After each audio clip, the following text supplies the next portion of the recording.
Welcome back to Ashok debates. ஒன்றியத்துல அமைச்சரவை கூடி முக்கியமான முடிவு எடுத்திருக்காங்க. ரொம்ப நாளா எதிர்க்கட்சிகள் விடுத்த கோரிக்கைகளுக்கு முடிவு கிடைச்சிருக்கு. நாடு முழுவதும் ஜாதிவாரி கணக்கெடுப்பு நடத்தப்படும். ஆனா அந்த அறிவிப்பு நாங்க வரவேற்கிறோம். ஆனா அதுக்கான செயல் திட்டம் என்ன? என்னைக்கு நீங்க ஆரம்பிக்க போறீங்க? என்னைக்கு முடிப்பீங்க? என்னைக்கு இந்த ரிசல்ட்ஸ் வெளியில வரும்? இதுக்கான பட்ஜெட் நீங்க இன்னும் ஒதுக்கவே இல்லையே. இது எல்லாமே பீகார் எலெக்ஷனுக்காக நீங்க செய்யற ஸ்டண்ட் தான் அப்படிங்கிற மாதிரி எதிர்க்கட்சிகள் குரல் எழுப்பியிருக்காங்க. சோ இந்த காஸ்ட் பேஸ்ட் சென்சஸ்னா என்ன? இதோட ஹிஸ்டரி என்ன? இதனால வரப்போற மாற்றங்களும் பிரச்சனைகளும் என்ன? எல்லாத்தையும் இந்த வீடியோ டீடைலா பேசலாம். Come on. முடியுமா? முடியாது. சோ இந்த ஜாதிவாரி கணக்கெடுப்போட நோக்கம் என்ன அப்படின்னு பாத்தீங்கன்னா, ஒவ்வொரு மாநிலத்திலும் இந்த ஜாதிவாரி எத்தனை மக்கள் இருக்காங்க அப்படிங்கிற கணக்கெடுத்து அதன் மூலமா இடஒதுக்கீடு மறுவரை செய்யறது, அவங்களுக்கான நலத்திட்டங்களை கொண்டு போய் சேர்க்கிறது, இந்த மாதிரியான முன்னெடுப்புகளுக்காகத்தான் ஜாதிவாரி கணக்கெடுப்பு எடுக்கப்படுது. ஆனா இதுக்கு முன்னாடி ஜாதிவாரி கணக்கெடுப்பு எப்பப்பெல்லாம் எடுத்திருக்காங்க அப்படிங்கிற ஒரு ஹிஸ்டரியை நம்ம தோண்டி பார்க்கும்போது, நம்ம பிரிட்டிஷ் காலனி ஆதிக்கத்தின் கீழ் இருந்தப்ப 1872 இதோட ப்ராசஸ் ஸ்டார்ட் பண்ணிருக்காங்க. ஆனா 1881 இருந்து 1931 வரைக்கும் ப்ராப்பரா காஸ்ட் பேஸ்ட் சென்சஸ் நடந்திருக்கு. ஆனா சுதந்திர இந்தியாவுல காஸ்ட் பேஸ்ட் சென்சஸ் 2011 தான் அபிஷியலா நடந்திருக்கு. முன்னாடி அவங்க அது கணக்கெடுப்பு எடுத்திருந்தா கூட அதோட தரவுகள் வெளியிடப்படவே இல்லை. 2011 சென்சஸ் எடுக்கிறதுக்காக தனி ஒரு அமைப்பு இருந்தா கூட socio economic and caste census அப்படிங்கிற புது அமைப்பை உருவாக்கி அதன் மூலமா கிட்டத்தட்ட 4000 கோடிக்கு மேல செலவு செஞ்சு அந்த காஸ்ட் பேஸ்ட் சென்சஸ் எடுத்தாங்க. இருந்தாலும் அதோட தரவுகள்ல பல குளறுபடிகள் இருந்தனால வெளியிடாமலே இருந்தாங்க.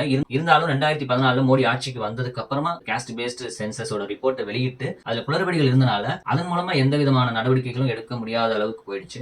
அது அவ்வளவுதான், டைம் முடிஞ்சது. அதுக்கப்புறமா 2025 முதல் முறையா காஸ்ட் பேஸ்ட் சென்சஸ் எடுக்க போறோம் அப்படிங்கிற மாதிரி யூனியன் கேபினெட் மினிஸ்ட்ரி மீட்டிங்ல முடிவு பண்ணிருக்காங்க. இடையில நடந்த சம்பவங்கள் என்னென்ன அப்படின்னு பாத்தீங்கன்னா, பீகார், கர்நாடகா, தெலுங்கானா இவங்க எல்லாருமே காஸ்ட் சர்வே எடுத்தாங்க. காஸ்ட் சர்வேங்கிறது காஸ்ட் சென்சஸ் மாதிரி கிடையாது. எல்லார் வீட்டு ஈச் அண்ட் எவ்ரி பீப்புளை கணக்கெடுக்கிறது கிடையாது. குறிப்பிட்ட சாம்பிள்ஸ் எடுப்பாங்க. ஒரு 1000 பேர் எடுத்து அதுல எத்தனை சாதிகள் வருதோ அந்த இதை மாநிலம் முழுவதும் அப்ளிகபிள் பண்ற மாதிரியான சிஸ்டம் தான் அது. அதை எடுத்த எல்லா அரசாங்கங்களுக்கும் தெரியும். இதை எதிர்த்து கோர்ட்டுக்கு போகும்போது அந்த தரவுகள் போதுமானதா இருக்காது. சோ கோர்ட் அதை டிக்ளைன் பண்ணிடும் அப்படின்ட்டு. இருந்தாலும் அது எதுக்கு எடுக்கிறாங்க அப்படின்னா ஒரு அரசியல் காரணங்களுக்காக தான். நாங்க கொண்டு வர முயற்சி பண்ணோம், ஆனாலும் அதை கோர்ட் டிக்ளைன் பண்ணிருச்சு அப்படிங்கிறதுக்காக தான். சோ குறிப்பா பீகார்ல பாரதிய ஜனதா ஆட்சியும் சேர்ந்து தான் நடக்குது. அப்படி இருக்கும்போது அவங்களும் தான் அந்த காஸ்ட் சர்வேக்கு ஒப்புதல் கொடுத்து அதை எதிர்த்து சுப்ரீம் கோர்ட்டுக்கு போகும்போது சுப்ரீம் கோர்ட் அதை டிக்ளைன் பண்ணிடுச்சு. அது மட்டும் இல்லாம இது கான்ஸ்டியூஷனுக்கு எதிரானது. 50% மேல இடஒதுக்கீடு வரம்பு உயரக்கூடாது அப்படிங்கிறது தான் கான்ஸ்டியூஷன் மாதிரி சுப்ரீம் கோர்ட்ல சொல்லியிருக்காங்க. சோ அது என்ன, அந்த 50% மிகாமல் இடஒதுக்கீடு வரம்பு இருக்கணும் அப்படின்னா நாடு முழுவதுக்கும் அதுதான் சட்டம். ஆனா நம்ம மட்டும் தான் நாட்டிலேயே 69% இடஒதுக்கீடு அமல்படுத்தி வச்சிருக்கிறோம். இடையில அதுக்கான தடைகள் வரும்போது முன்னாள் முதல்வர் ஜெயலலிதா அவங்க கோர்ட்டுக்கு போய் அந்த 69% இடஒதுக்கீடை பாதுகாத்து வச்சிருக்காங்க. இல்ல அப்படின்னா நாமளும் 50% குறைக்க வேண்டிய ஒரு நிலைமைக்கு வந்துடும். ஏன் இந்த காஸ்ட் பேஸ்ட் சென்சஸ் பிஜேபி பண்ண மாட்டாங்க அப்படின்னு எதிர்க்கட்சிகளும் மக்களும் சந்தேகப்படுறாங்க அப்படின்னா, முதலா இதுக்கான பட்ஜெட் இந்த அறிவிப்புல எதுவும் வெளியிடப்படல. ஏன்னா 2011 கிட்டத்தட்ட 4000 கோடிக்கு மேல செலவு செய்யப்பட்டு இந்த காஸ்ட் பேஸ்ட் சென்சஸ் எடுக்கப்பட்டது. சோ உங்க எல்லாருக்கும் தெரியும், இப்ப நம்ம சைனாவை தாண்டி பாப்புலேஷன்ல மேல போயிட்டு இருக்கோம். அப்படி இருக்கும்போது 2025 இன்னும் அதிகமான தொகை தேவைப்படும். இது ஃபர்ஸ்ட் பாயிண்ட். செகண்ட் பாயிண்ட் என்ன அப்படின்னு பாத்தீங்கன்னா, இந்த காஸ்ட் பேஸ்ட் சென்சஸ்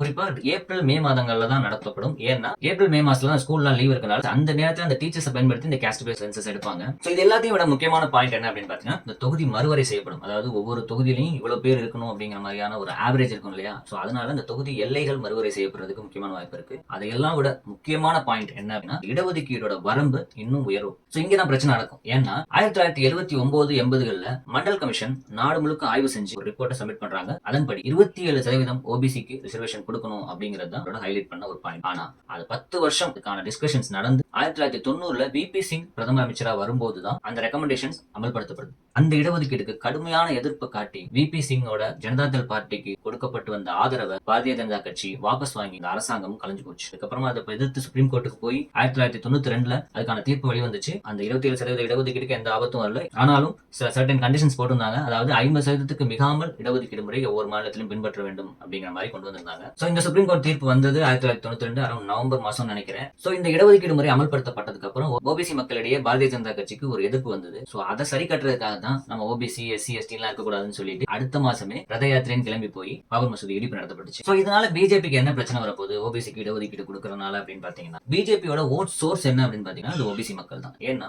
ஒவ்வொரு மாநிலத்தில் இருக்க எஸ்சி, எஸ்டி மக்கள் மோஸ்ட்லி அந்த மாநில கட்சிகளுக்கோ இல்ல காங்கிரஸ்க்கோ தான் போடுவாங்க. அதுக்கு எதிராக இருக்க அந்த ஓபிசி ஓட்டு இருக்காங்கல்ல, அவங்க எல்லாத்தையும் அப்படியே கன்சாலிடேட் பண்றதுதான் பிஜேபியோட ஃபார்முலாவா இருக்கும். சோ அந்த ஓபிசி மக்களுக்கு இடஒதுக்கீடு கிடைக்கும் பட்சத்தில் அவங்களுக்கான சரியான பிரதிநிதித்துவம் கிடைச்சிடும். சோ அப்படி இருக்கும்போது அந்த ஓட்டை கன்சாலிடேட் பண்ண அவங்களால முடியாது. ஸோ இதை மனதில் கொண்டு தான் பிஜேபி எப்பவுமே இதை எதிர்த்துக்கிட்டே இருந்தாங்க. இந்த ஓபிசி மக்களோட எண்ணங்கள் எப்படி இருக்கும் அப்படின்னு பாத்தீங்கன்னா, எஸ்சிஎஸ்டிக்கு மட்டும்தான் ரிசர்வேஷன் இருக்கு அப்படிங்கிற மாதிரியே எல்லாரோட எண்ணமும் ஓட்டமும் இருக்கும். ஸோ இவங்களுக்கான சரியான பிரதிநிதித்துவம் கிடைக்கல அப்படிங்கிற பேசிஸ்ல ரிசர்வேஷனுக்கு எதிராகவே பேசிக்கிட்டு இருப்பாங்க. ஸோ இந்த பிரதிநிதித்துவம் சரியாக கொடுக்கப்படும் பட்சத்தில் எல்லாரும் சமமா நடத்தப்பட்ட மாதிரியான ஒரு இதுவும் வரும். ஸோ ஓபிசி மக்கள்ல இருந்தும் ஒவ்வொரு ஸ்டெப் மேல ஏறி வரும்போது ஜாதிய அடக்க ஒடுக்குமுறையெல்லாம் கொஞ்சம் குறையிறதுக்கு அதிகமான வாய்ப்பு இருக்கு. ஸோ ஜாதியை பேஸ் பண்ணி அரசியல் செய்யும் அரசியல் கட்சிகளுக்கு இது பெரும் வழியா அமைஞ்சு. ஸோ இதுக்கப்புறமா முக்கியமான விஷயம் என்னன்னா, இந்த ஃபார்வர்ட் கம்யூனிட்டில இருக்காங்கல்ல, அவங்க எல்லாரோட ஒரிஜினல் கவுண்ட் என்ன அப்படிங்கிறது தெரிய வந்துடும். இவ்வளவு இருந்தாலும் அவங்களுக்கு எந்த அளவுக்கு பிரதிநிதித்துவம் கிடைச்சிக்கிட்டு இருக்கு அப்படிங்கிறது தெரிய வந்துடும். ஆஹா, இவன் நம்ம மாப்பிள்ளையாச்சின் சர்வடி வச்சா இவன் நமக்கே வெடிகுண்டுல வைக்கிறான்.